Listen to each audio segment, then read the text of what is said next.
এটা বিফোর আর এটা after result. তোমরা তো অনেকেই আমার কাছে স্কিন কেয়ারের রুটিন জানতে চাও, তো এই ভিডিওটা তোমাদের জন্য।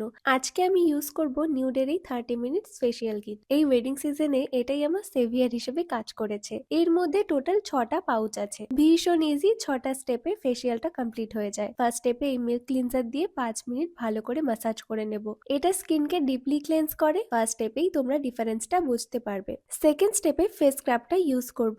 আমার ফেসের হাইলি এফেক্টেড এরিয়াগুলোতে এটা ভীষণ ভালো কাজ করে। তারপর এই ক্রিমটা পুরো ফেস এবং নেকে 10 মিনিট ধরে অ্যাপ্লাই করে নেব। দেন ফোর্থ স্টেপে এই ফেস মাস্কটাকে ইউজ করে 10 মিনিট পর্যন্ত রেখে দেব। এটা স্কিনকে ব্রাইটেন করতে হেল্প করে। আর সব থেকে ভালো ব্যাপার, এটা স্কিনকে একদম ড্রাই করে না। তোমরা ইনস্ট্যান্ট গ্লোটা জাস্ট দেখো। Last but not the least, আমার সব থেকে ফেভারিট স্টেপ সিরাম আর সানস্ক্রিন। প্রথমে সিরামটাকে পুরো ফেসে নেকে অ্যাপ্লাই করে নেব, তারপর সানস্ক্রিন ইউজ করব। এটা বিফোর আর এটা আফটার রেজাল্ট। তোমরা তো দেখতেই পেলে ডিফারেন্সটা। তাহলে লিংকের জন্য আমাকে কমেন্ট করো, আমি লিংক দিয়ে দেবো।